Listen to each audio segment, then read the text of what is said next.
You Hello, everybody, and welcome to the show, The Strange Reality with Dave Emmons. And I have a panel today. Actually, a panel means more than one guest, I guess you would say. We're going to be talking about certain subjects, consciousness, ET communications, fairies, and we're going to get into a lot of the things. And Dr. Lani has some things to show you on video. And of course, you remember my guest, Heidi Popp, and she did a great job for a show, and we're going to do this on a panel, and we're going to get together and talk about things. And these two actually had fairy, I guess, experiences, but I haven't had fairy experiences. I could make a joke about that, but I'm not. So I'm not going to do that. So that my we'll go by ladies first. My first guest, Heidi Popp, and she worked in the motion picture business for 30 years, and she's been down every rabbit hole, and we probably won't go down a lot of those holes. She says, I currently educate new earth children using frequency, heart-centered curriculum, and alchemy. My talking points range from paranormal to Hollywood and then to guarding the new earth children. Heidi Popp is a solution-based way shower, and I thought she was telling me that I needed a shower last time. She said way shower. Oh, it's a way shower, not way shower. So Sure, like way shower. shower. Currently in the Los Angeles area. She is a childhood experiencer of the paranormal, so she's actually experiencing it. She's been, I guess, investigating it, and has studied and participated in disclosure communities for decades. Her passion for entertainment took her through 30 successful years in the motion picture industry. Her career and successful small business allowed her to find the others within Hollywood. Eventually, she began hosting gatherings, workshops, and events for fellow like minds. And as of 2020, she officially walked away from the film set and focused her life on children and to normalize the paranormal. She's currently a lead educator at the Learning Enrichment Center for Homeschoolers in LA. Guiding our youth and protecting our future is Heidi's daily mission today, online, offline. So that's great for the kids. We need that for the kids nowadays. Things are so crazy and mixed up. And at the bottom of the screen, I guess that's the way it's showing up out there. But here on the Strange Reality, Dr. Lani has been on the show before. You might remember him. And we've gone into a lot of things together. Him and we become buddies. We have done other things, like spirituality. He's trying to get me to teach me how to meditate, but I just can't calm down enough to meditate. Dr. Landy, he's about ready to smack me, I think, over the screen sometimes. But Dr. Landy is a space engineer with a PhD and currently research team manager at university. He has worked for 20 plus years in developing models, software for simulating hypersonic plasma flows in space reentry and space weather phenomena within European and US research programs. He has co authored 100 plus scientific papers and is a volunteer for the Scientific Coalition for UAP Studies, UFOs, and SCU. He is a longtime experiencer and participated, and that's what we talked about in this past. He's been an experiencer, so he's on both sides of this thing. He's an academic, and he's also an experiencer. And he's done experiments related to consciousness, non-local phenomena, and meditation, also involving studies at the Institute of Noetic Sciences. He has collected a lot of data showing anomalies related to UAPs and ESP. And Dr. Lani, also welcome to the show, both of you.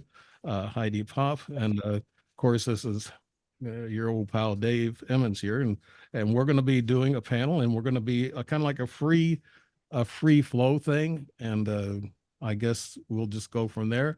And Heidi Popp, we'll ask you first what you'd like to start with, what you'd like to talk about, and then Dr. Lenny can take over.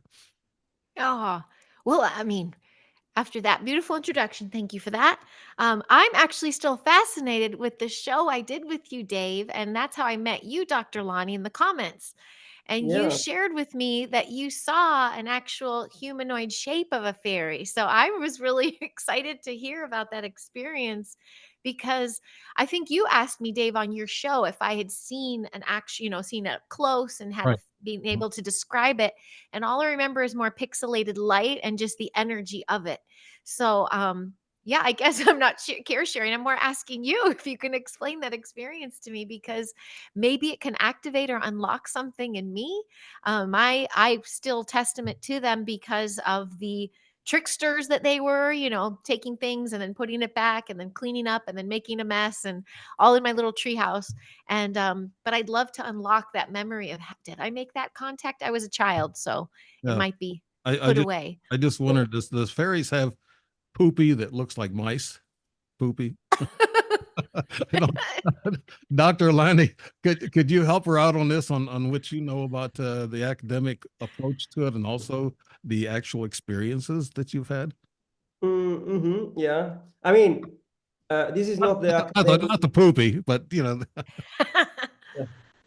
This is not the academic perspective on fairies, but that's, no, but I did have this experience, and I think it was a couple of years ago, and I was basically having a coffee with a friend, and we were in the backyard of this coffee bar, and there was nobody else in the backyard, and at some point, mm, well, we both saw this that at the beginning looked like a big white butterfly coming from my left.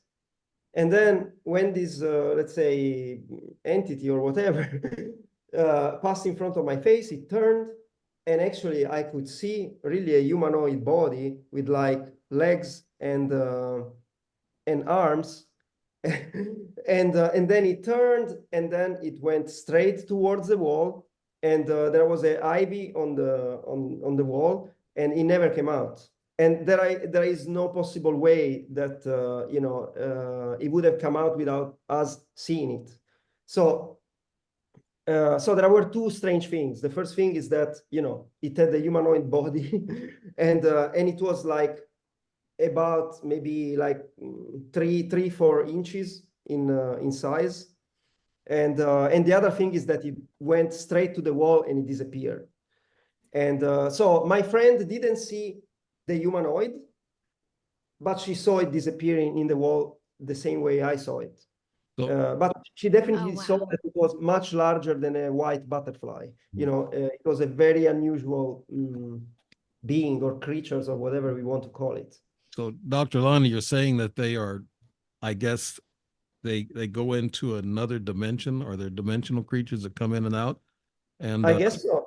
yeah. Yeah, I would assume so. And That Heidi, resonates. Heidi, how does that fit what you saw? That's what resonates because I could never, it's like they're there, they're not. And same when I was an adult and ran into the pixelated orbs again, it was like they were there and then they were not. They went through the windows and through the walls. And I also felt that, if we were to go as far as Bigfoot, even, it felt like it was just interdimensional. It popped in, it popped out. So that was my experience with that. Yeah, That's absolutely. beautiful. That's sweet. Was it a good feeling or was it like I mean, it was, like, yeah, it was, we felt we'd witnessed something that was magic, it was like, yeah, we were definitely happier than before. oh, So, that's so I fun. actually think that your frequencies, Dr. Lenny, draws a lot of this attention, like your UFO experiences and the fairies and other things, the synchronicities that we talked about in the past. You have some great stories and experiences, and Heidi has a few of them from childhood on up, and I think, well, yours started too at childhood.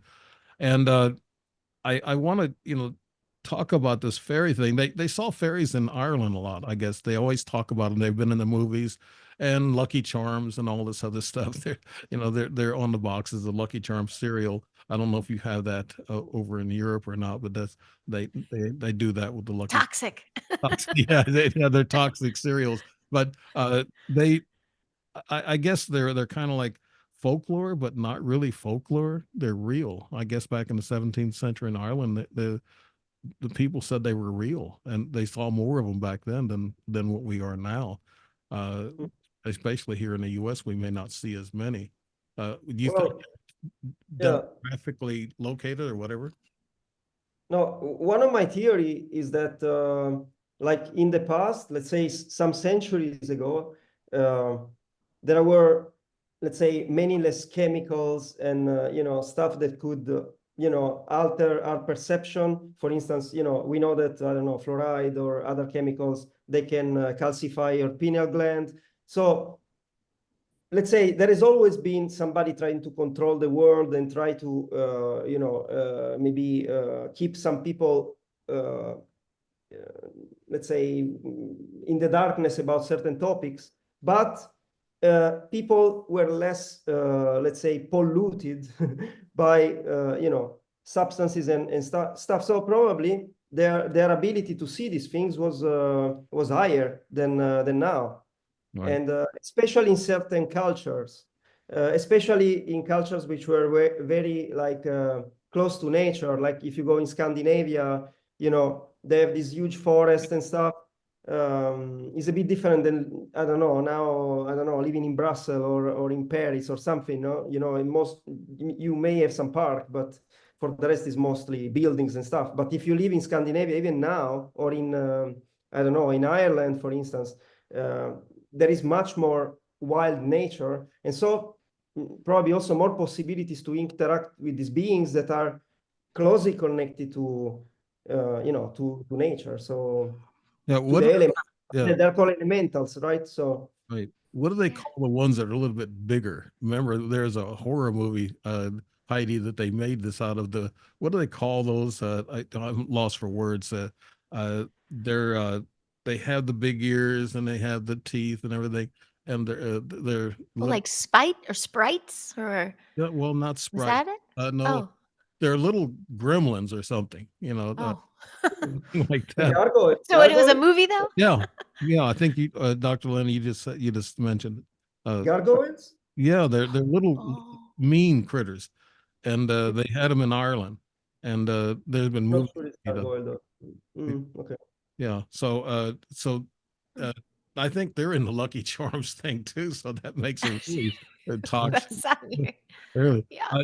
Now, summing this up on fairies, uh, what do you think, Heidi? That now that you've had listened to the. I'm right there with Dr. Lani. I feel that a child and a child's perspective and child comes into this world fully clear, and then they just get the toxins dumped on them, whether in them, on them, and we're just heavily polluted. And that's why either they're having less experiences now, or they have parents who are fully polluted that don't listen and don't believe them. So then the whole experience and memory gets put away. And that's why I always share the story that I had a mom who believed me, so I was able to save that memory recall. I didn't bury it in shame, or I didn't bury it in, oh, okay, there's something wrong with me. I was like, yeah, that happened. My mom said so. So I felt good about it. But the pollutants, I'm big on that, Dr. Lani, because I watch, I know especially here in the Americas, they don't have a chance even in utero. They're already getting the chemicals involved. And then of course, the skies, the water, the food, everything. So if we're not doing the proper steps, then they're going to have less experiences. That doesn't mean they're still not there though. That's what I feel like. Like they're still there. They can't. They're dumb. They're calcified, like you Right. said. Yeah. Now, So I'm right there with you. with your kids, But when you teach them, you don't teach them like you got these fairies and everything on this Lucky Charms thing. You don't teach them don't eat Lucky Charms. A lot of people, Oh, okay, now this is for entertainment purposes, only coming from me or us, whatever. But it's been said, and you said it earlier, that they're saying on the internet, and the doctors are saying, don't let your kids eat that, because we right. have toxins. You talk about toxins. Dr. Lani could probably explain this more. Why are we having so much toxins in our meats and our foods?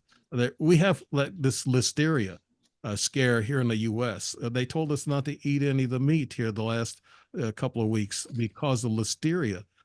What's going on with our food? Is there More or control, right? It's just more yeah, control. I mean, yeah, there is some plan behind to to restrict our access to natural food, and so it goes very deep, and I don't think it's really too much related with what we were talking here, but right? you know. No, it's not. It's not. But it's well. I just got off on a lucky Yeah, charm. you can't help it. You got to go down that rabbit hole, huh, Mr. Emmons? But okay, what? Okay, now let's go to consciousness. I know Dr. Lani is an expert on this, and he's probably got some videos and films on it. And he's been talking to me about meditating, and gets on to me because I can't relax enough to meditate and get my consciousness fully aware. Now, Dr. Lani, consciousness, I hear people say, well, wisdom and being wise and knowing who you're voting for, who you're with, or what you're going to do, what kind of decisions you make, you have to have the wisdom to do it. I heard him talk about wisdom. And wisdom to me, I said, no, it's not wisdom, it's consciousness. It's being aware of everything around you. Dr. Lani, could you explain that? Yeah, Consciousness?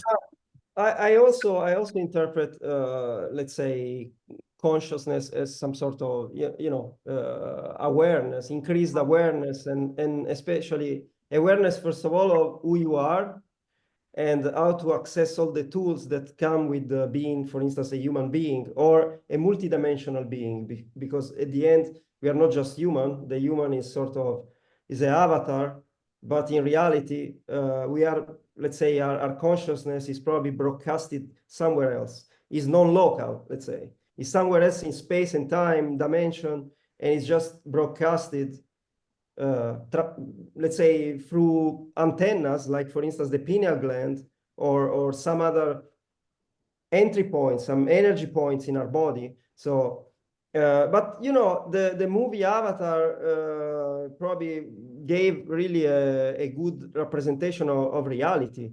Somehow we are exactly that, but we are a bit more complex than that, because what I believe, and not just me, but is that we are, let's say, coexisting in different forms, in different timelines, in different dimensions.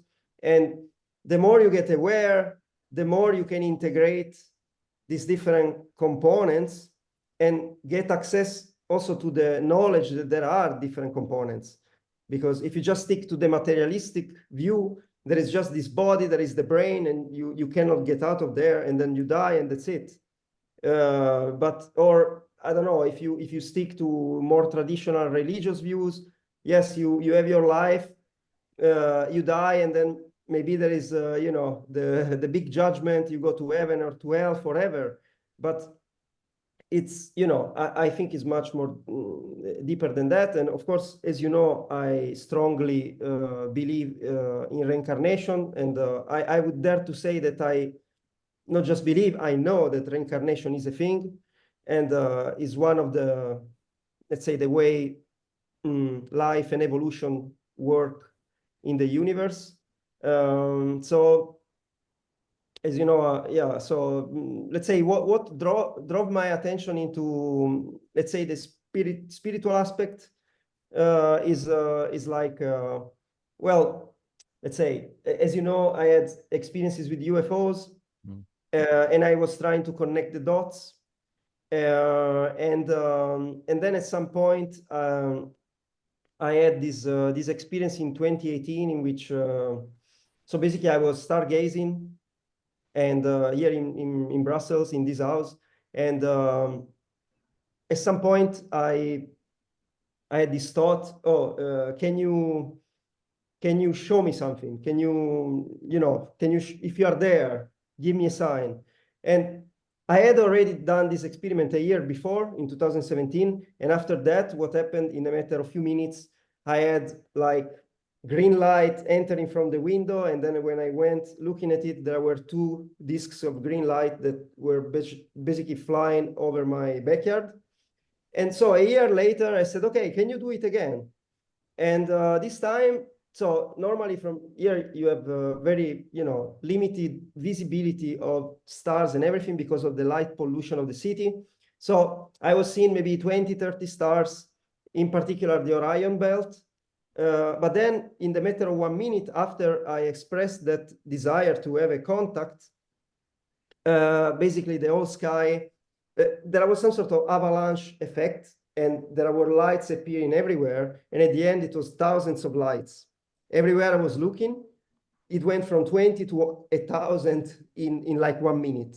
And then I opened the window, and then when I opened the window, because I wanted to feel the cold air to be sure that I was awake, kind of. I was even touching myself. I said, this is so crazy, And then I saw like a purple fireball crossing the Orion belt.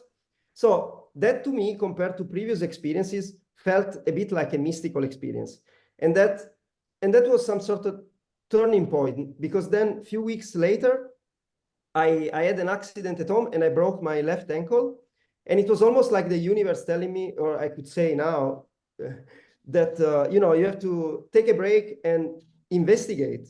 And that's exactly what I did, because for 6 weeks I was stuck at home with crutches and I had surgery and everything. And I had a lot of time to kill. And so I started investigating, not let's say UFOs, aliens, as I would have done before, but more the how to connect to them and how to connect the dots. And then I ended up watching videos about reincarnation and the fact that maybe we may have had lives out of this planet and stuff like that. And so, yeah, I went deep into the rabbit hole. And then there was this idea that I had to retrieve my memory. And so I got in, let's say, into Akashic records. So I met people who were, let's say, experimenting with that. And then at some point I wanted to experiment it too. So I did a meditation experiment, which was suggested in a book.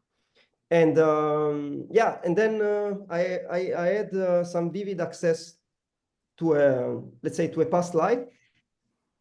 And so that was my entry point into exploring consciousness through, let's say, Akashic records, I would say.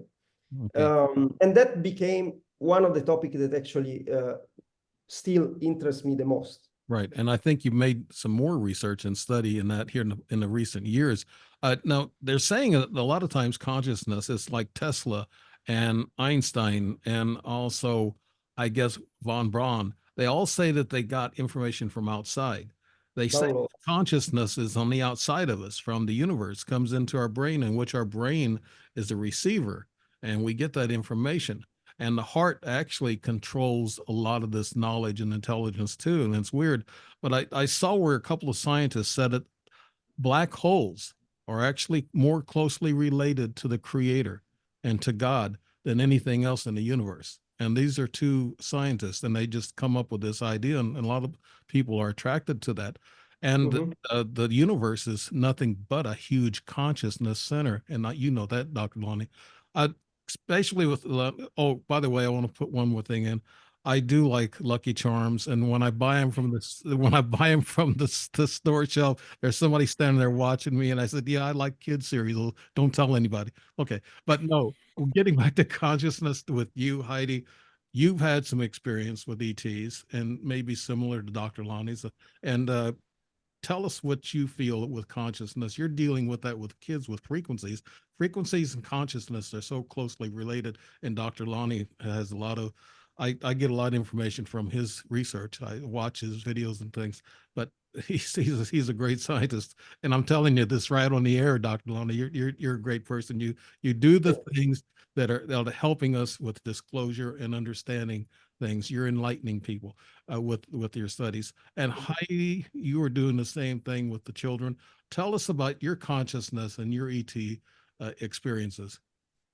Well, you just validated a lot for me, Dr. Lani, because I would say similar. My experiences were usually when I was in alignment in that sense, calling it in.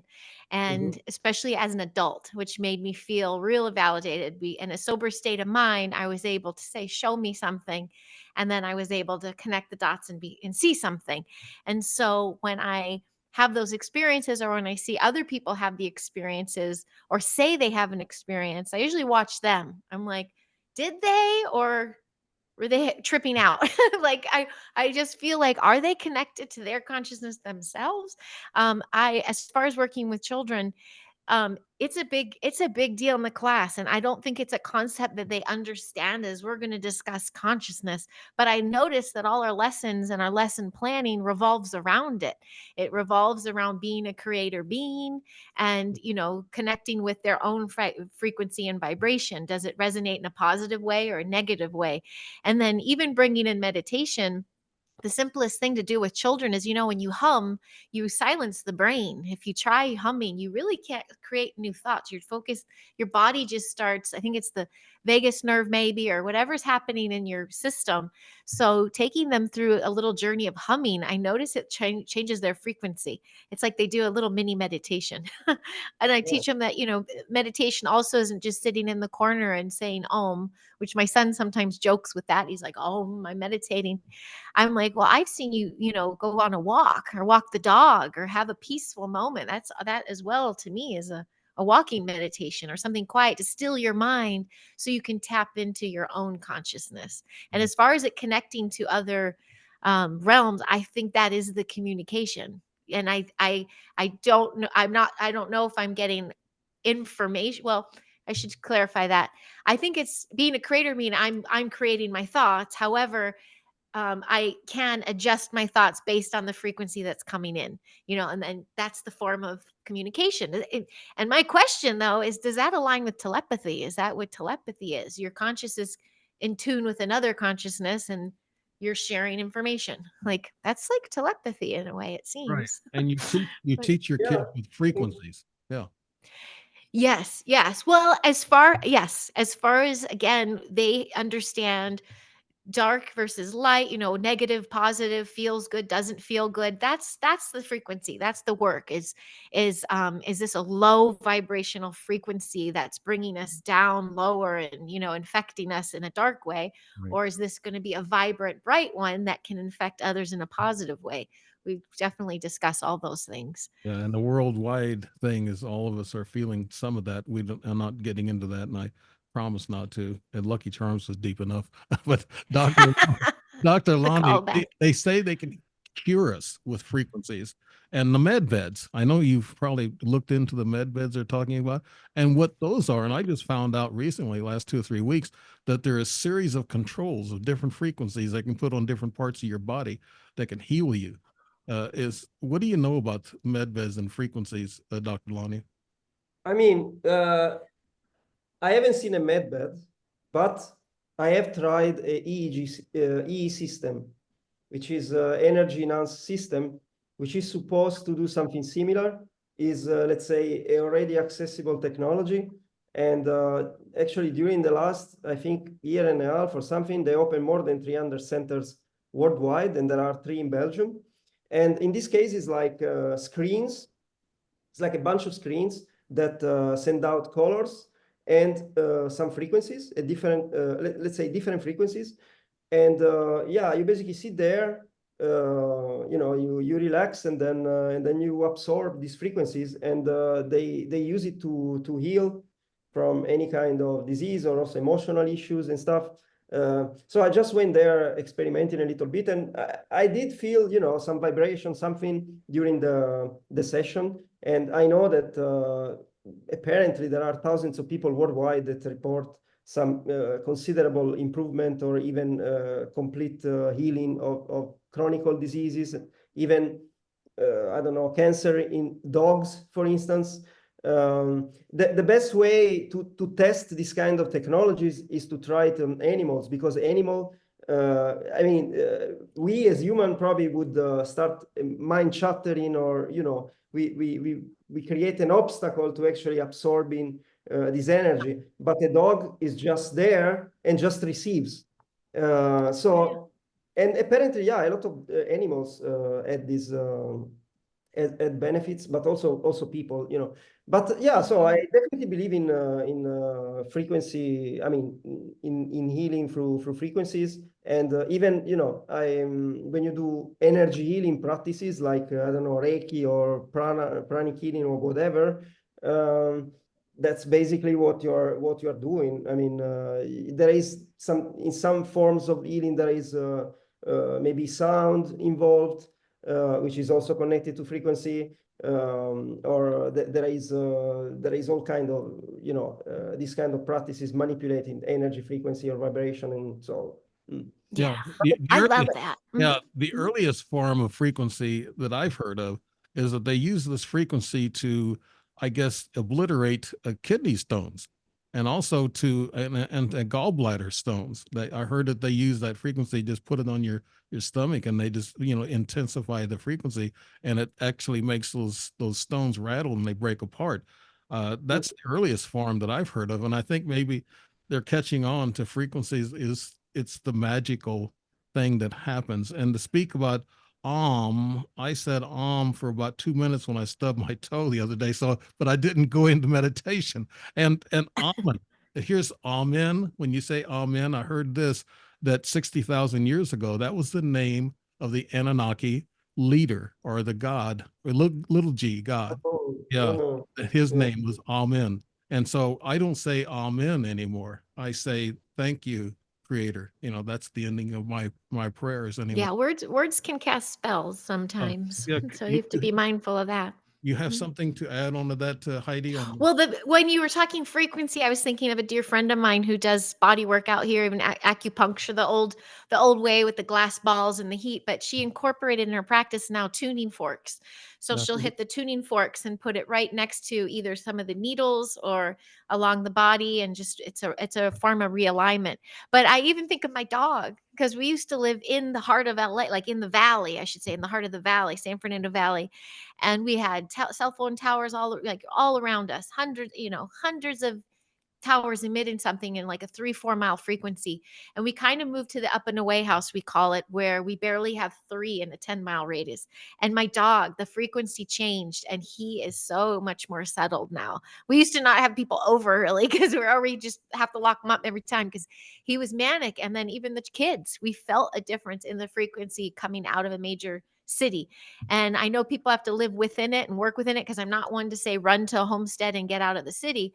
I'm like, you have to be able to calibrate yourself, know how to ground yourself from all those crazy, forced frequencies, and realign yourself. And that's part of the teachings as well to children. It's like, if they're feeling that frequency just off the charts, how can they just calibrate and get back to one? Well, So yeah, I'm uh, just all in agreement. You were right, Dr. Lani. We have a lot in common.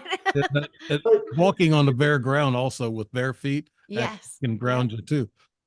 Dr. Lani, I was going to ask you that question about we were talking about frequencies and you use it, and I saw you use the frequencies. You had an experiment. Do you have Yes, pictures of I that was, I video? was about to share that Okay, actually. good, great. I was thinking about that. Just a second, let me just find. Okay, so let's go. Okay, do you see my screen? I see. Yeah, there you go. See the screen. Oh, okay. So this is a long presentation that I'm not gonna discuss in total, but I go to the experimental part. Okay, so wait a second.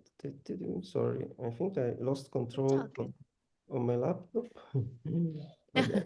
Look at all that research, Heidi. I know. I'm like, wow. Yeah, I'm preparing for giving a talk at a UFO conference in Italy in October, and Beautiful. yeah, but I started working on this presentation already since a while, because now and then I find people who want to know a little bit, and so now I found a way of doing it a more structural way, covering a bit of topics. Okay, so basically, thanks to a journalist, an Italian journalist. Basically, I got in touch with an engineer who is called Daniele Gulla, who is sorry, I would like to push this. Oh shit. Okay, maybe like that. Daniele Gulla is an electronic engineer, but is also a forensic technical consultant. And his specialty is to develop and work with what they call hyperspectral cameras that can see basically in an enlarged spectrum. So in the ultraviolet and infrared. So you basically look at the invisible. And for instance, they did some studies in which they are able to visualize the activity of the pineal gland in people that meditate. And what they see is that when you start meditating, you get a sort of torsional field in the region of the pineal gland. And for instance, this is a visualization of it. So different colors correspond to different frequencies, and this thing is actually spinning. And I guess we all know that when you look at the pineal gland under a microscope, and this I think Joe Dispenza, for instance, showed that.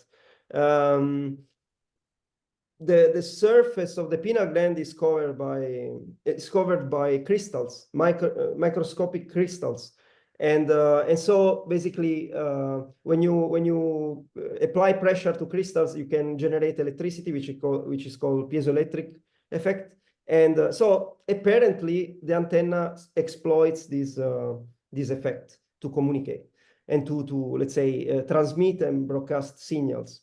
Anyway, so I got in touch with this engineer, and so the starting point is that let's say around 2020, after a series of a lot of experiences that I describe sometimes in other interviews with Dave, I realized that I was connecting to a stargate. And every time that I was meditating, I was feeling some sort of electric impulse, and then I was starting seeing visuals of different beings. I was feeling energies on my body, and when I was meditating with people, these people would have similar experiences. So it's almost like a shamanic kind of practice. I open a channel, and then people that are connected to me, they can connect as well. And but the thing is that, okay, so we had all these group meditations with hundreds of people, and people had experiences, but I wanted to collect some sort of scientific evidence. So the first test that I did was with EEG scans of the brain. But let's say the most interesting one, at least the one that I discuss now, is this one. So I told to this engineer, can you demonstrate? Can we see if with your devices you can find some evidence of this connection to the Stargate? So what would you expect from a Stargate? I would expect that the Stargate or a portal works as some sort of frequency filter or an energy filter. And then eventually that has some effects also on the light. And that's exactly what they were able to demonstrate. We didn't have any, let's say, expectation. It was just like they brought, so this engineer and another friend, they brought two different devices. And they, oh, sorry, okay. And so one was, they call it polarimetric camera, and is able to check the polarization of the light. So light preferentially vibrates in certain planes, but then if it, for instance, if it crosses a different medium, like if it goes from air to water, or if you go from air to plasma, or if you have a gravitational field, or if you have a very strong electromagnetic field, then it can change polarization. And basically for this camera, they use some sensor coming from space technology. And then there was this other camera that was the same one that was used for this experiment for the pineal gland that I showed before. And so they placed these two cameras, and the deal was that I would do 2-3 different, meditation just for a few minutes. And then we would look at the results, and then I would start again. And then in between, they also tested the journalist who hosted the experiments as a term of reference. Like, we test you, we test her in the same place, same position, and let's see what we see. But before us, they also tested about 30 people. So they had an idea what to expect from, let's say, normal people. Also, they tested some people that meditate. I'm not sure they tested people who claim to have had contacts with entities or cosmic beings. But anyway, so we started the experiments. First thing that they noticed is that even before starting meditating, my head was in this specific energy spectrum, in which white light corresponds to the highest energy they could measure. My whole head was like shining like a bulb, except for some sort of structure around my eyes that looked like a mask, a dark mask blocking the light. And normally with other people, what they see is this behavior. So most of the energy is concentrated in the eyes. So there is this saying, the eyes are the window for the soul. Mm-hmm. And actually with these devices, they can show it. They can show it for most people. But in my case, I was looking like this. And then when I start meditating, what they see is that there is a toroidal field that forms around my head and spins. And then let's say periodically, it also forms a cross on my face. And so here, for instance, you can see the journalist on the left and me on the right. And you can see the difference of behavior. Here I'm meditating. Wow, that's what they call enlightenment. I don't know, but it's interesting. Yeah. And then when they look at the, oh, sorry, I want to stop this. Okay. And then when they look also at the difference of frequency, basically they see that it's sort of consistent with the energy. So it's concentrated on a large part of my face, while normally for other people it's concentrated just in the eyes. Mhm. So it's like we emit light they are looking basically at the biophotonic field. So we emit light at all times, but we emit light also in the invisible spectrum.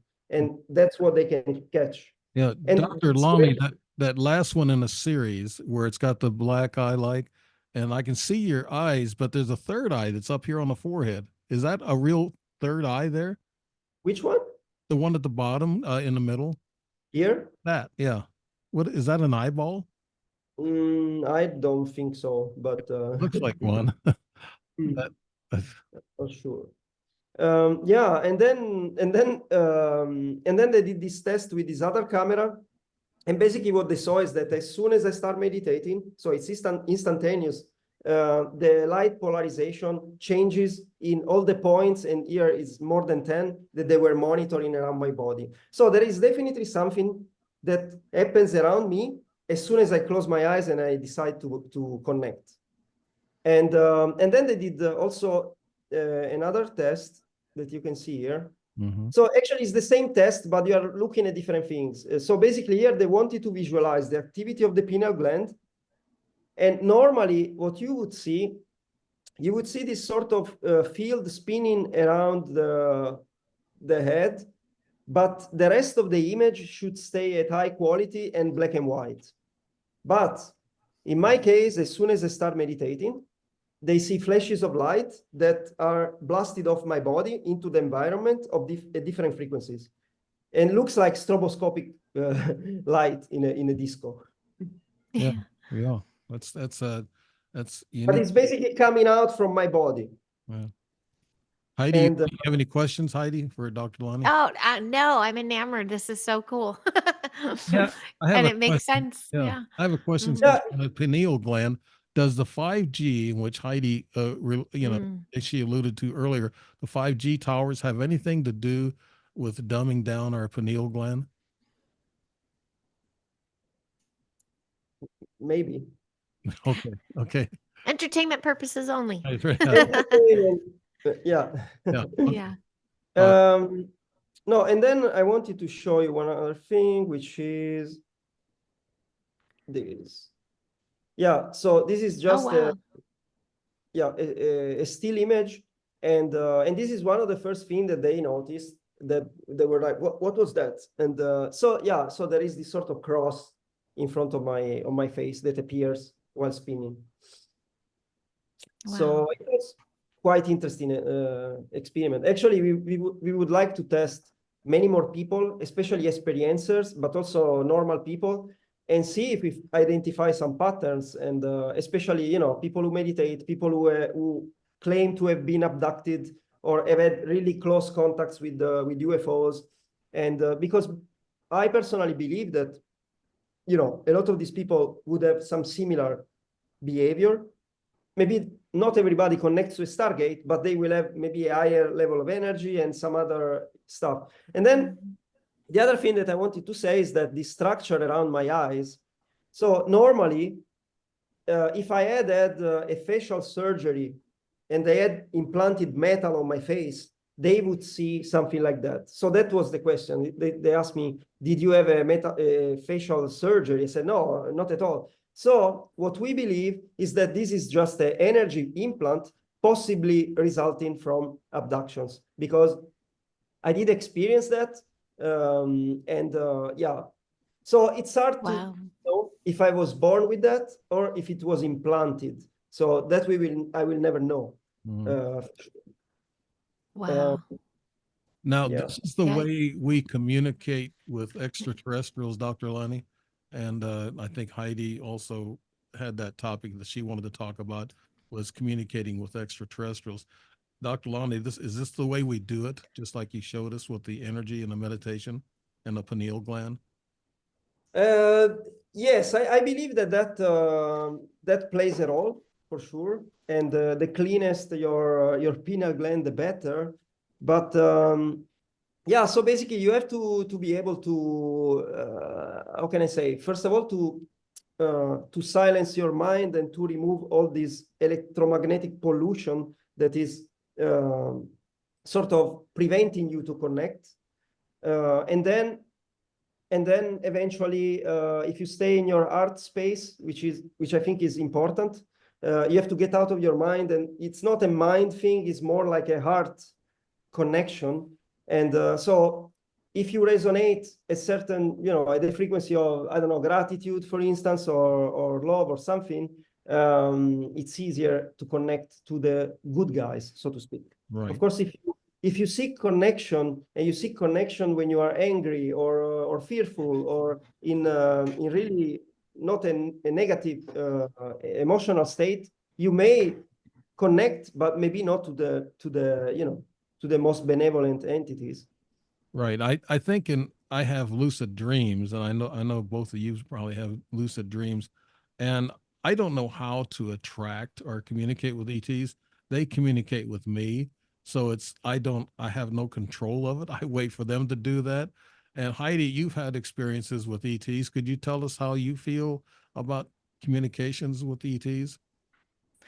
Well, like we were saying about the heart space and consciousness and, connecting on a certain frequency, I align with all of that. That's why I can recall, and that's why I hold the experience dear, because I was in such a blissed out state already, full of gratitude, having a wonderful experience, and I can actually also affirm. I'm doing a lot of nodding to you, Dr. Lani, but with the negative, when I was in my worst negative space, and even full of alcohol, even like just opening up the just dark areas, and then thinking of dark spots, dark situations and dark things happening on the planet, then the dark would come in, and then those would flood my thoughts and my dreams, and my tone, my frequency and tone shifted everything. So I feel for that we are living and breathing within this big consciousness, because if we can, and our work is to take care of our meat suit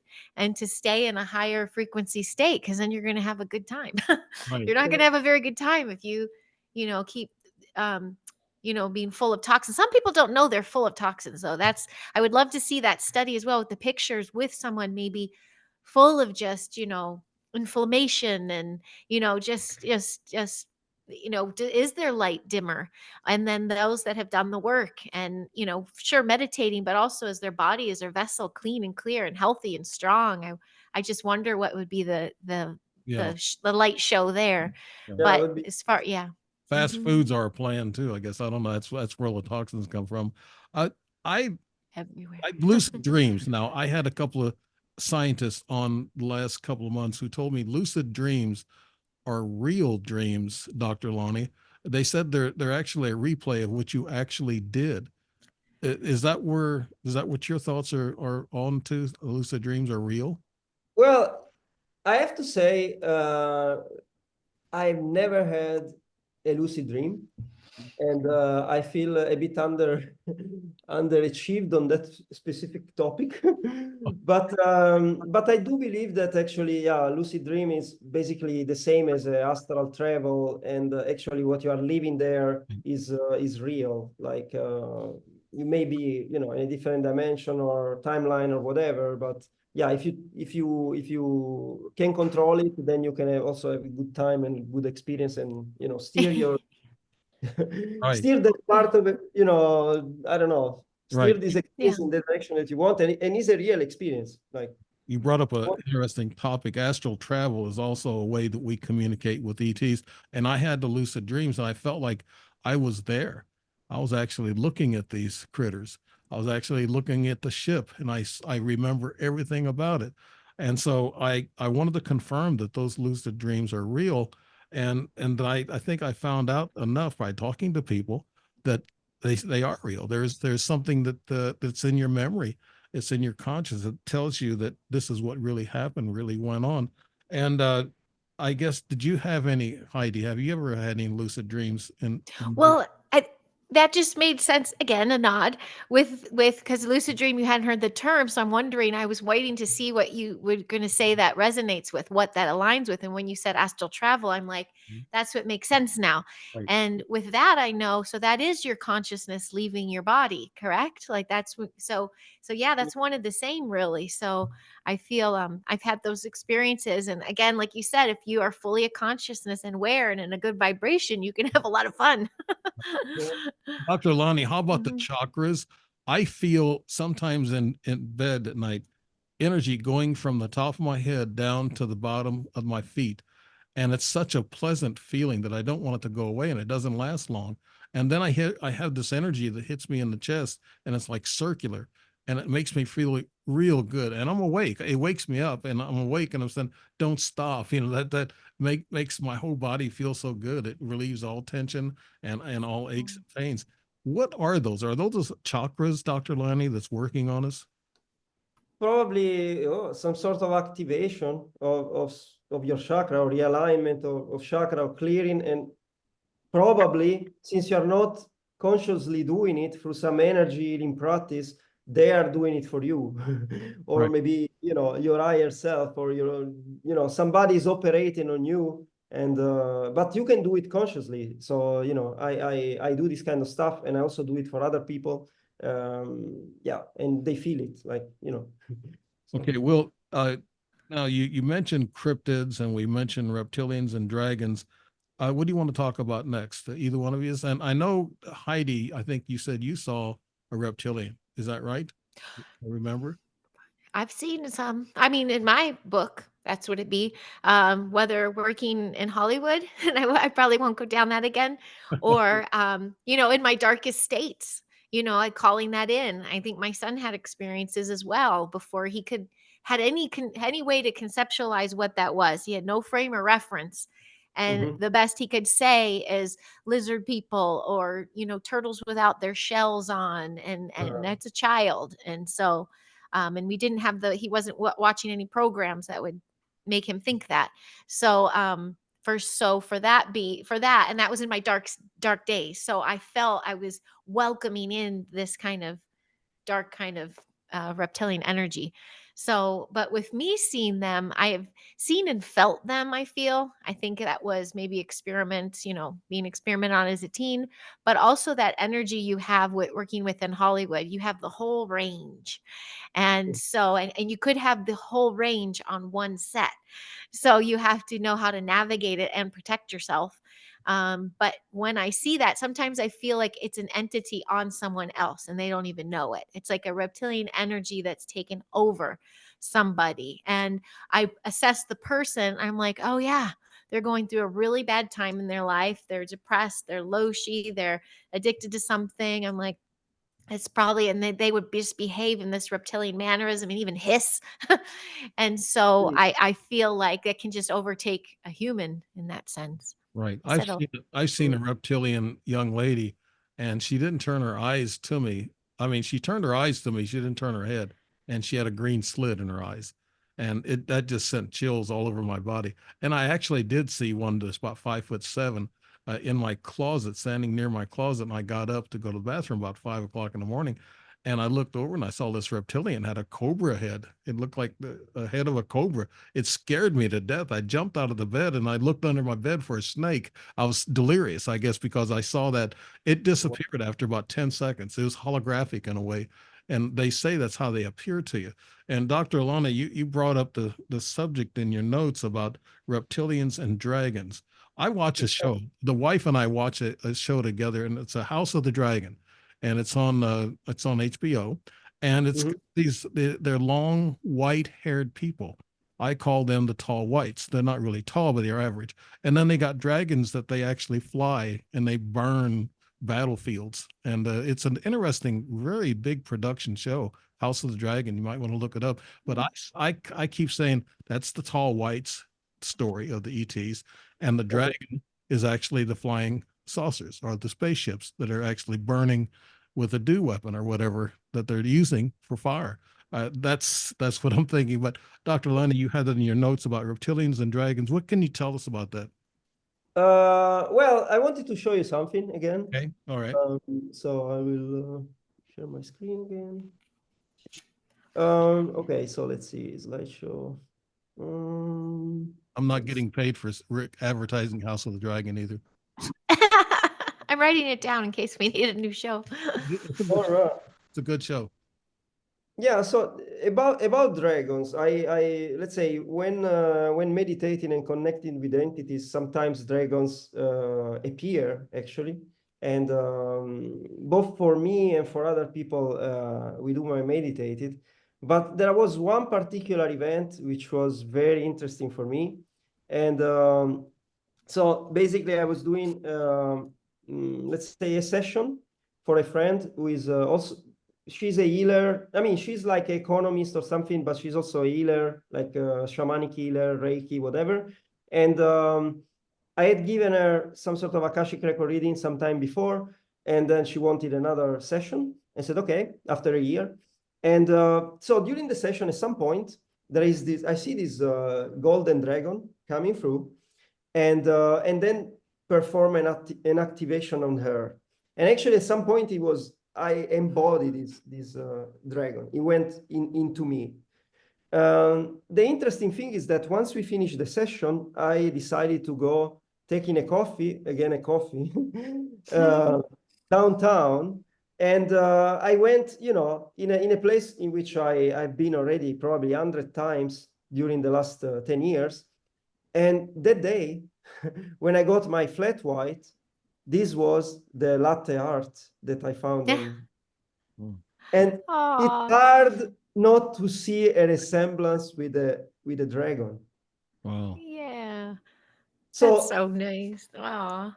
Yeah, yeah, that and you have to understand when I have this kind of experiences, especially when I connect to different entities that I've never connected before. Sometimes I ask for a validation, but typically the validation doesn't come immediately. It comes in a moment and in a way that you don't even expect. And right. this was like 10, 15 minutes after the session, I get this, and it never happened before, and it never happened after. So it's Hmm. impossible to see a synchronicity or a connection to what Yes. I experienced before. I've had those synchronicities and upwards given to me at varying times. You never know when it's going to happen. Like the Mhm. last time I had a dime, a shiny dime in my shower floor. It was in my tub, my shower. And I didn't see it when I got in. Then about 5 minutes later, after I was finishing my shower, no, 10 minutes later. I take longer showers than that. So I'm not a way shower, but way shower. Okay. But no, I saw this dime shining in the middle of my shower and I thought it wasn't there a while ago. It just, things just show up. What are they trying to tell us, Dr. Lani? And Heidi, you can jump in too. What are they trying to tell us when they give us these little signs? Like you just got in your coffee. What are they saying? Well, there are confirmations, there are warnings, there are guidance. So every sign has a different possible interpretation, but it's up to you to figure out how to make use of it. But the thing is that the more you notice them, the better you can align, probably, I would say, with your true purpose, kind of. Mhm. So but yeah, sometimes they're a warning, like, maybe you're about to do something wrong and you get always the same kind of situation. And then at the end, if you notice it, you change something. Otherwise, if you don't notice it, then maybe you will have an accident or you will end up in a situation that you could have avoided. But in a lot of other cases are positive messages or encouragement, or but there is always I believe there is always like love behind it. It's like it's it's like some friendly, I don't know who is the source of it. Could be cosmic beings, could be angels, could be your higher self, spirit guides, whatever. But there is always a component of love, and almost like they make you feel like they are looking after you. They have an overview on your life that you don't have. They can see where where you will go in that specific day, at that specific time, and they will make you find something relevant that connects with something that maybe you saw, I don't know, 3 hours before, but you will recognize that sign. So I mean, it's like it's sort of language of the universe. It But yeah, it hits you all of a sudden because it's right there where you can see it. They don't put them anywhere where you can't see them. They're right there at your feet. A lot of times these synchronicities and these apports. And I've had a lot of those, and it's like a breadcrumb on a trail. It's telling you you're going the right direction. Am I getting that feel? How about you, Heidi? What do you think about that? Oh, yes. I love this part of the convo because I call it, bringing you back to one. It's when you're in a time of need, or you're questioning the universe, or you're like, show me the sign, or you're really troubled over something. And if you can get yourself into that state of being of like, I need clarity, or you're asking a question and you're just holding space with that, and then you go off in your world, and then randomly it's a song, it's a specific flower you were just thinking of, whatever it is, it snaps you out of that old world, and it reminds you how powerful you are, because nothing was really said out loud. It was all said in here. You're in your deep prayer, or you're in a meditation, or you're in a thought of angst, and you're like, I need a sign, or show me you're with me, or give me some guidance. And then a beautiful moment like that happens, and then I mean, I've caught myself crying over it. A song will come on when I go in a store, and it pulls me right out of that funk. awesome. And I align, and I go, oh wow, okay, yeah, we're here. Like this, that was for me. And it's not something that would happen to anybody else, but it was for you in that moment. And I'll teach kids that. I'll teach them to I, look for their I, signs and synchronicities, so that they know they're not alone, and know that they are being heard from their heart. Yeah. yeah, I I can't love that. imagine. I can't imagine you being in funk. You're such a I've been there. hyper happy person, and I really like that. I mean, I wish I That could 3D life. but 3D will get you down. Dr. Lani, getting back to these dragons, and since I watched that show, House of the Dragons, were dragons real? Were they real in the past thousands of years, Dr. Lani? Where did we get the idea of these dragons being so, I guess they're powerful, I guess. I mean, they must have been real, because in almost every culture all around the planet, they have, references to them. And so at some point, they must have coexisted with humans, and maybe it's not really clear why they disappeared. Probably they just, I don't know, ascended, or they went somewhere else. But there are people who have experiences of contact with them, and I know some people who actually saw them, like with open eyes, like small dragon or something. Like, it's like the fairies, kind of the same. So once you open the veil between the different worlds, then you can find so many entities and so many contacts that.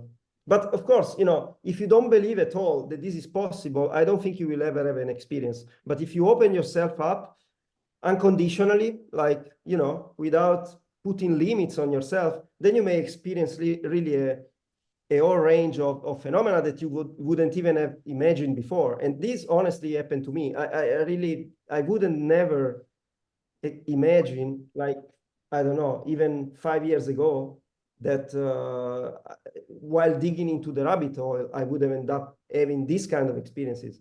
Yes, UFOs, yes, but this is something different. Like when you start connecting to entities of all kinds, I mean, and and then, but going back just 1 second to the reptilians, I could speak at length about reptilians. I never met one with open eyes. I saw many, like when doing session with people, sometimes I see these dark entities. Sometimes they do look like either black dragons or reptilians or some other stuff. But I wanted to show you a picture of a real reptilian. And actually the source is the same engineer that did the experiments with me.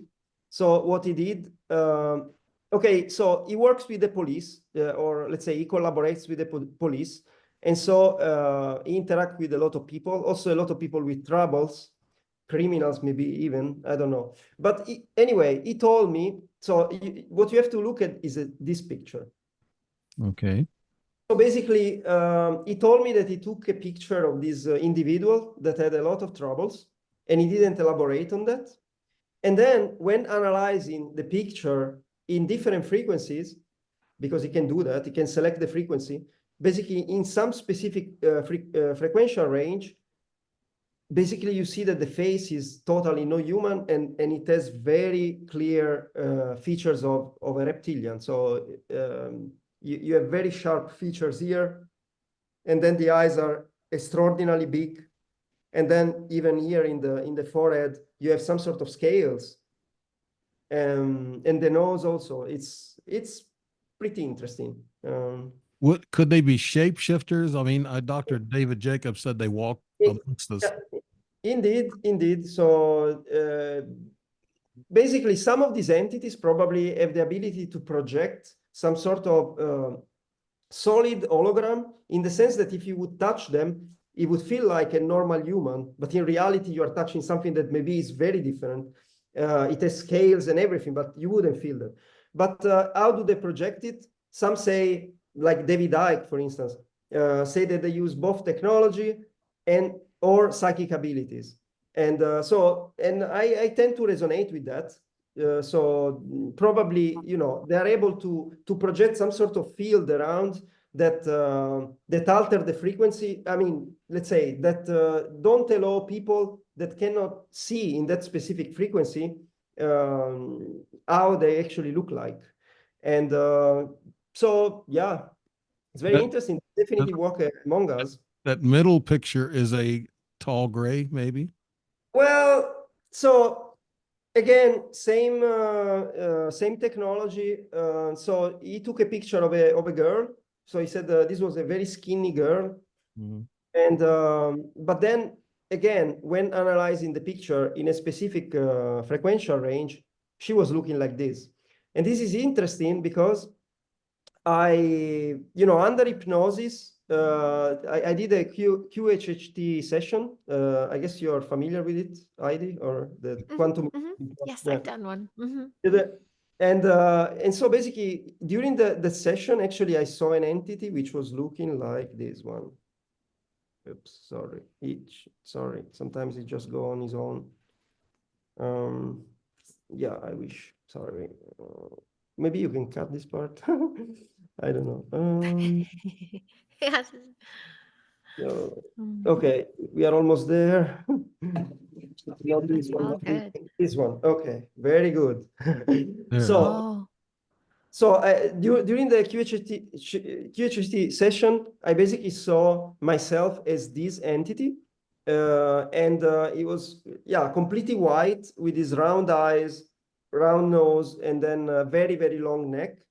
And interestingly enough, this journalist that I mentioned had interviewed, let's say, a woman that claimed to be an abductee, that under hypnosis, she remembered to have been abducted by an entity that she drew like this.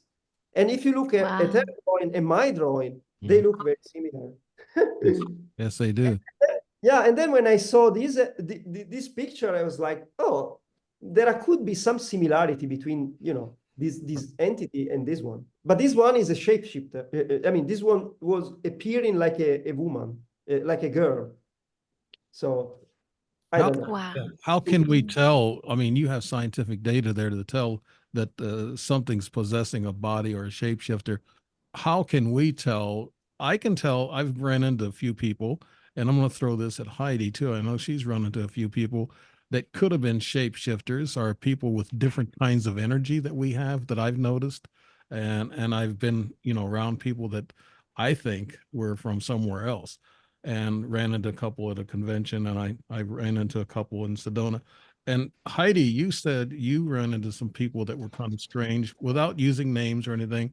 Could you describe how they're different to you, Heidi, that you saw? Well, anyone who resided in a different frequency was always a little different.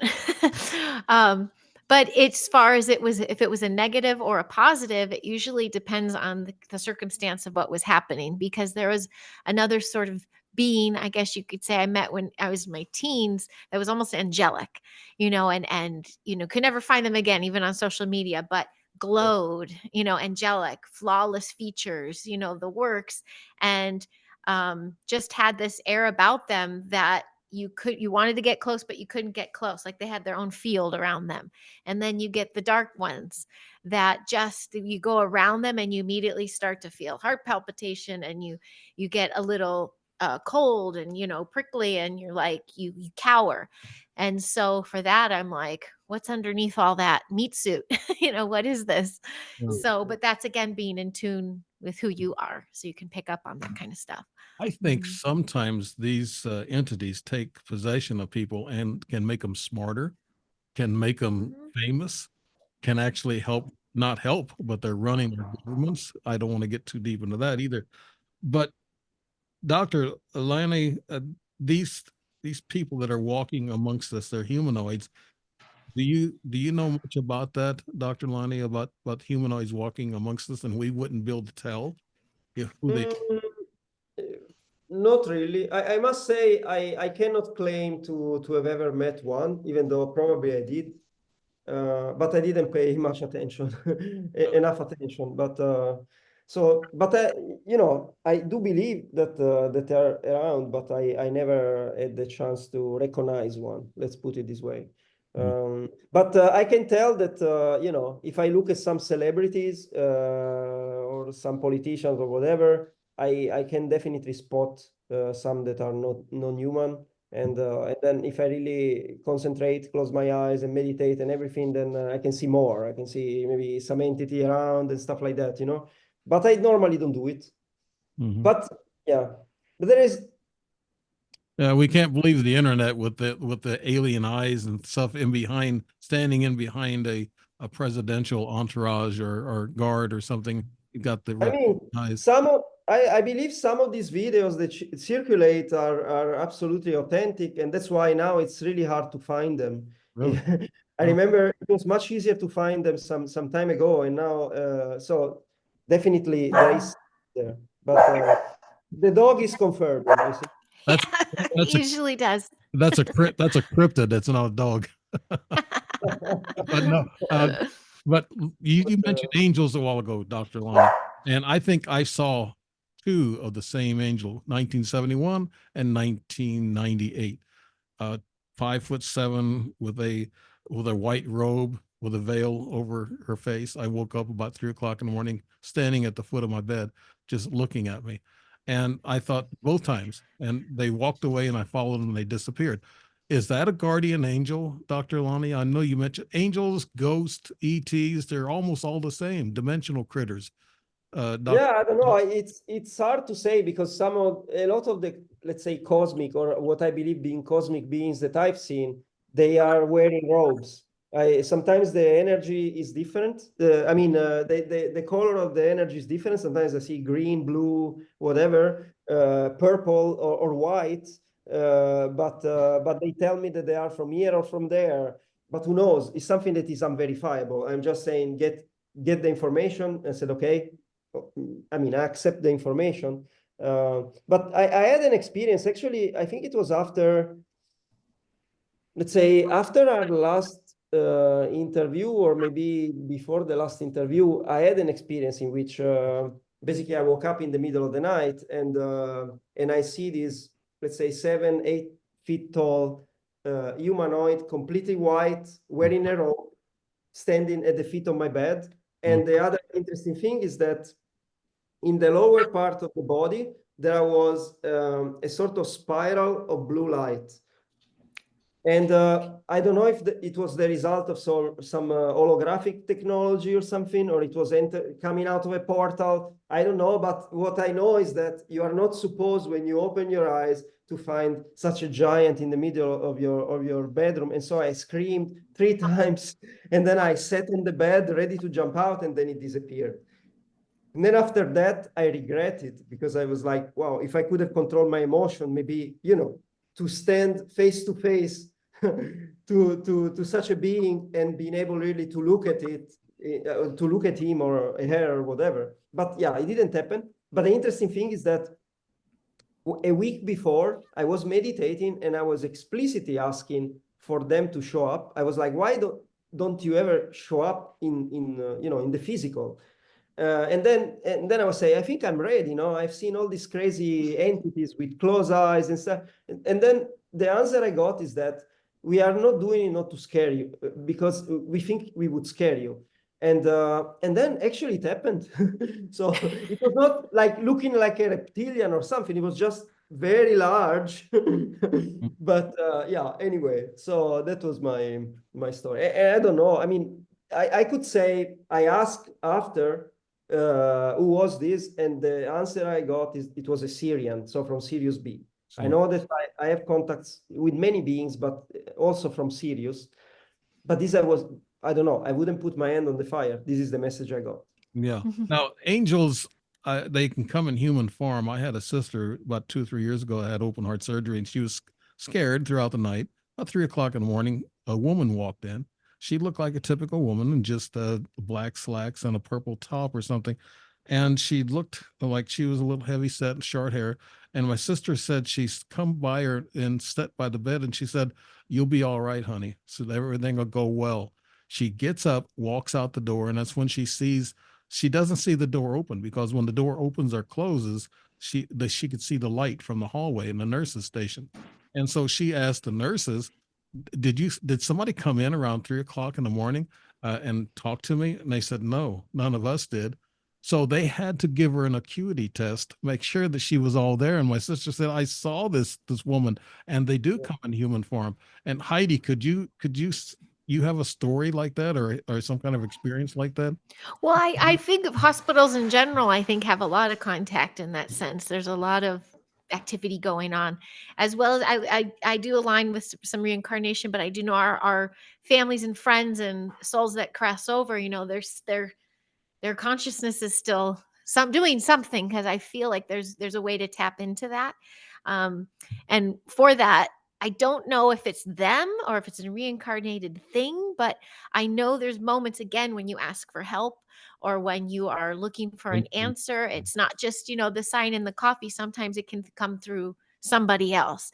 And that's like the angels among us. I feel like I tell my kids that, be mindful how you treat others, because, it's all a test. Yeah. How you treat one another, it's a test, and it's going to depict the experience you have. So, but as far as beings, I had that one I think I shared on your show, in my room, where it was like coming from this blue gold or blue silvery ball of light, but a big filled up the room with just flowy light. And it felt so angelic to me, because I was getting put back in my bed and I just felt at peace, and I was saying thank you, and it felt protective in a way. But I don't know if it's angels, but you know how there's titles of angels and demons, they tie them together. But I can't help but bring up dragons again, Yeah. because even when we talk reptilian, to me, everything's perspective and it's observation. You either are looking things at a dark matter, or you're looking at it in a light matter, or you're able to discern. When I used to think of dragons, I used to think, oh no, because that's what was depicted to me growing up. But then I became an educator and I started reading more and started learning more. And are they the dinosaurs? And to me, they're guardians, and they're powerful guardians, not just of kingdoms, but of life forms, and like Bigfoots, of particular areas on the planet and interplanet. And so they were probably maimed and attacked for that. And I bring this up because it was one of my readers last year for my class. It was called Dragon Boy, and I was teaching the kids about this dragon, this boy was connected here through this dragon, and through a course of many colonies and countries they found each other, and they don't know why. And I don't know, I'm bringing it back because it's circling back to consciousness, and they connected at that conscious level. And what others saw is, oh no, the dragon, he's going to come kill us all. The boy just had no fear and went into it as saying, with a pure heart, and the consciousness of the dragon connected with his pure heart, and it actually wound up being a beautiful story of guardianship. So is that an angelic being? To me, angels are, guardians among us, but they can come in all forms. I said a lot there, didn't I? A lot of different things. You unpacked the big. I was waiting on that one. You'd have to pay for a overload at the airport. Okay, but Dr. Lani, That makes now, sense. let, Always. let's get the cryptids. We're running real quick on time here. Cryptids, you mentioned. What are cryptids to you, Dr. Lani? Are they dimensional entities that come in and out like Bigfoot and the Reiki guy or whatever they call him? Yeah, I think it's this class of beings that are probably interdimensional in nature, and yeah, include the elves, include the fairies, include some kind of reptilians. If they are, descendants of I don't know, the dinosaurs, Mhm. and then they stayed on Earth, and maybe I don't know, they went underground, or they had the ability of shapeshift. I don't know, because maybe at some point they started mixing DNA with humans, and they got to a point in which they are able to basically have the human feature and really have the body of a human, but inside that some reptoid features. Who knows? Mhm. But yeah, it's a big class of, and of course, Sasquatch. Yeah. So it's a big class of entities, and they may be confused for aliens or something, but in reality, they are earthbound somehow, or anyway, interdimensional, but somehow related to Earth. Like, Do they mm, make people disappear, like unliven them? You know, I heard a lot about people disappearing in the wilderness on trails and they're gone. And that's that 411 book I think that one guy wrote. yeah, Yeah. mhm. Yeah. And people disappear. Are they going, are ETs abducting them, or are there cryptids, taking them or devouring them, Dr. Lonnie? It That's a big question.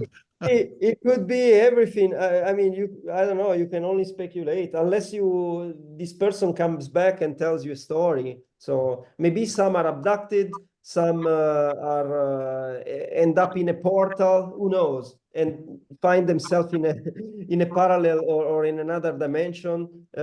Some are just killed by whatever. Maybe also by some, some of these entities may be not benevolent, who knows. So, for instance, in the Skinwalker Ranch, there is this sort of half wolf, or half human that they have seen standing on 2 feet and being 8 feet tall. Doesn't look like a super benevolent entity. Who knows? Yeah. Maybe, I mean, it definitely harms animal. Maybe it doesn't harm humans, but there could be bad ones that really harm humans as well. Right. And Oh, Skinwalker Ranch is a pretty good show. They come up with a lot of scientific phenomenal. data. Yeah, I guess I you love it. watched that, don't you, Dr. Lenny? Yeah. I love Yeah. it. And Heidi, I know living in LA and Hollywood, you probably saw a lot of people disappear. And are we talking about cryptids or ETs, Heidi? Have you seen anything strange happen like that? Well, I mean, none that, again, all speculation, or did they run away? Are they taken into military experiments? Are they, Mhm. you never know. There's a million avenues where they can Right. disappear to, or be coerced to go to, or yeah. And then I know, don't even get me started about trafficking and things. But Yeah. it's interesting you bring up Bigfoot, because I have my episode tomorrow is with it's about Dogman and Bigfoot. I Yeah. have two researchers, and two that have their channels and platforms. That's all they speak about. So, Okay. when I dive a little deeper in it all, I feel too the underground facilities. There's a lot of cloning. There's a lot of hybrids Yeah. happening. There's a lot of beans that are being made. Mhm. So is that what the beasts are? You just a Right. lot of speculation. Go back to ETs and UFOs. Dr. Lana, you have an UAP, I guess, convention you're going to be, going to and speaking at. Could you tell us a little bit about what you're talking about with the UAPs and what you're reporting on that? Just give us a little glimpse into what you're doing. Probably I will just I have this presentation in which I have, let's say, some data that I collected by myself and some data that I collected by collaborators or even relatives, some videos of UFOs. Then I have these experiments that I show, plus other experiments, plus some other synchronicity related stuff. Yeah, I have a bunch of stuff, and I will basically try to connect the dots, trying to show, let's say, that once you start digging into the UFO phenomena and also non-human intelligence or whatever contact with other entities, then you can easily go towards spirituality and even getting, for instance, to to speculate that I don't know, like Jesus, for instance, may have been a cosmic being and stuff like that. So yeah, I maybe can just show this thing. Yeah. Give me 1 second. So you see here this picture, right? Right. Okay, let's see. So basically, as I said in a previous show, in 2001, I got this picture from an uncle, and so he went to a pilgrimage with his wife in the south of Italy. It was a religious pilgrimage, and they met this friend, a woman who was taking random picture of the sky with her analogical camera, not a digital one. It was 2000, and instead of the sky in one of the picture, when they developed the film, this face came out. Wow. And then what happened is, well, I acknowledged that this was a very interesting photo, and so I asked for a copy, and I kept it in a book for like 18 years. And then once I started having these experiences, more experiences with UFOs, and also getting into spirituality and stuff, I had the chance to have an initiation to a meditation technique called Shaktipat. And during this initiation, this spirit appeared to both me and a friend who was assisting, let's say, in this initiation. And in my case, I saw him dressed in white, like with a white robe, in lotus pose, and with a blue aura all around.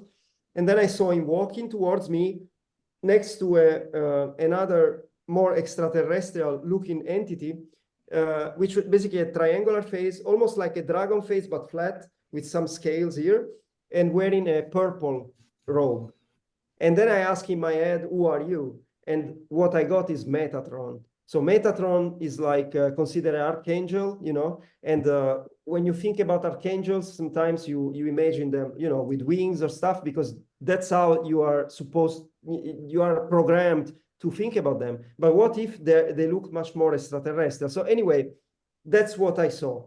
But then the thing is that once I started connecting to the Stargate, the entry point, the first times, was this face. I was seeing, in its altered state, I was seeing the face of this spirit that actually introduced himself as Sananda to my friend, not to me. And then I was seeing different entities. Then in recent years, I also got, let's say, interested into this picture. So I don't know if you ever saw it, Heidi, this one. I've seen, yes, it resonates. Yeah, I so mean, it's yeah, out around, but not personally. I haven't seen it in my no, me day-to-day. neither. Yeah. But so this picture is called the Prince of Peace, and it was painted by this 80-year-old at the time, Akiane Kramaring. So she was a genius, basically, right? And so basically she was saying that she had contact with the spirit of Jesus, and she painted him. And then another thing is that I come from Turin. So there is the Holy Shroud of Turin, which basically is this one, where they say that the body of Jesus was like covered once he came out of the cross and stuff. And so some scientists or some researchers, they overlap this face with the one of the shroud, and they found a perfect match. And so my idea was I would like to overlap this picture with this one. And actually, if you do that, you see that the transition is really smooth. All the pictures are exactly in place. And another thing that is very interesting is that if you look just at the neck of this painting, which starts here and ends here, it matches perfectly this white light, which is under the picture that I got from my uncle, which is like very interesting. Wow. Yeah. So at the end of the day, for me, connecting to the spirit was an entry point in let's say, boosting my ability to connect to other entities, other beings, and also to access the Akashic records. That's, yeah. You mentioned something about extraterrestrials, cosmic being, Jesus being. I think that too. I know that he was energy, and the ET experiences I've had, I've been left with a spiritual feeling, and Dr. Lani, you're very gifted at being able to call that in and meditate at will, and I wish I could do that. Heidi, how do you feel about the extraterrestrial spiritual thing? And what we were talking about, what Dr. Lani was talking about, Jesus. Do you have any insight on that? Well, I mean, I guess it all goes back to vibration and frequency, what kind of experience it is and connecting to, because some people do have dark, scary contact and some have a beautiful, almost religious experience from it. But as far as imagery with it, I personally, as an experiencer, it's been usually about the vibration and frequency, unless it was the scary stuff. So was that just scary because it was something that I wasn't consciously aware of yet, and that's it's the fear of the unknown, or was there, this is just my own theory, was it military involvement? Because whenever I feel like there's some sort of thing behind where they need to get some science or splicing, or they need DNA or whatever, is something negative involved, were humans involved, is that why it was scary? Like I just don't know. It's all speculation. But to me, the spiritual connection to an ET experience has been what we talked about from the beginning. It's that everything, specific vibration that you're in, that can be related to people having these epiphanies and religious awakening. And so, to me, it's kind of all connected in that sense. Yeah. Can you imagine we're up on an hour and a half? And Dr. Lani, in closing, could you tell us hmm conference what's coming up for you? For me, Yeah.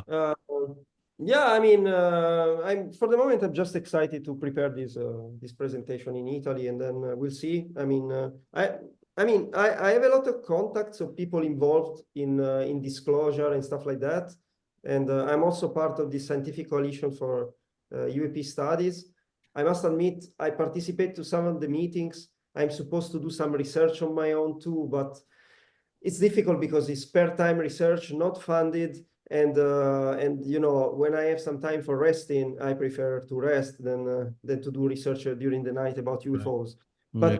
But so anyway, the idea would be to try to find some time and also eventually even do some sort of scientific publication on some models for UFOs or for some phenomena that happen around UFOs, but we'll see. So yeah. Yeah, speed up disclosure. That's right. And also with you being in Italy, you'll know where all the good cafes are at and where all the good wine is at, right?